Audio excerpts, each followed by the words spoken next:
Welcome back. Cheers to all of us. We will continue with the three major considerations in making an investment decision. We examined age in episode 2.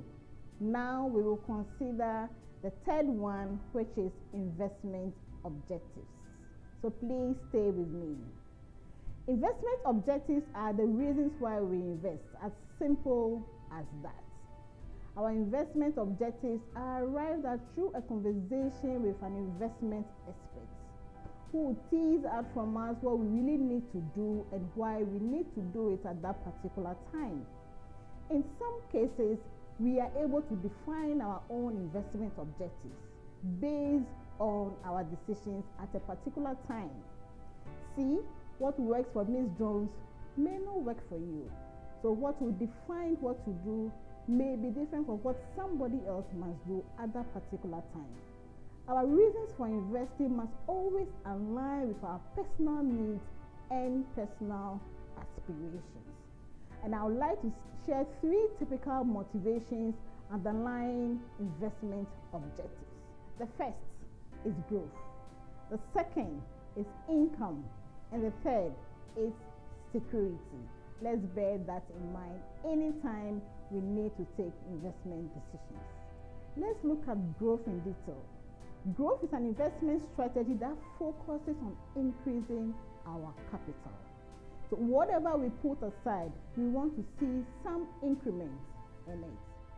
So the recommendation here for us is to put our funds in instruments with growth potentials, such as equities. It could be direct or indirect, or through properties. It could also be direct or indirect. The expectation here is that there's a future growth potential in whatever asset class we have decided to invest in. The requirement, therefore, is that we must be ready to hold this asset class for a long period of time. And we are looking at 10 years above.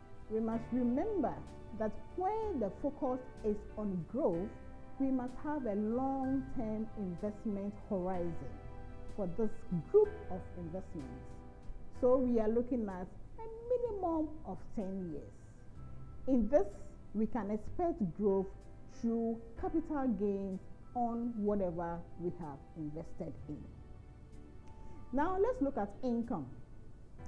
This investment strategy focuses on yields that can generate some regular cash income for us.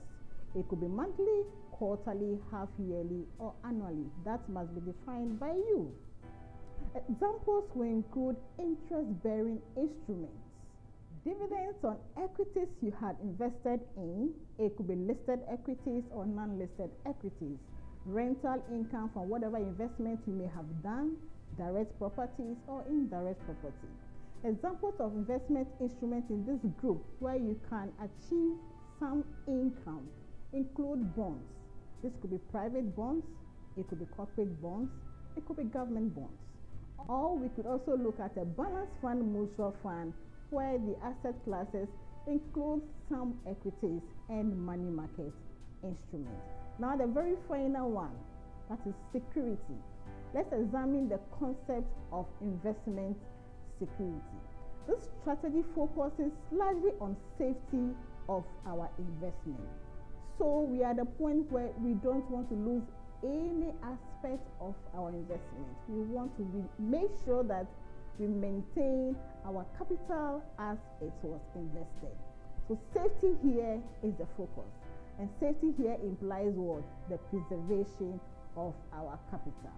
So the asset classes we'll consider here will include treasury bills, government bonds, and money market instruments. So soon, we have come to the end of this episode, and I would like to end with a quote. For every 10 coins we earn, we must put away 1. For every 10 coins we earn, we must put away 1. This is by George Clason in his all-time classic book, The Richest Man in Babylon. If you haven't read this book yet, please grab it and reading. If you like our channel on investing and investment, please subscribe and put on your notification alarm and keep following us.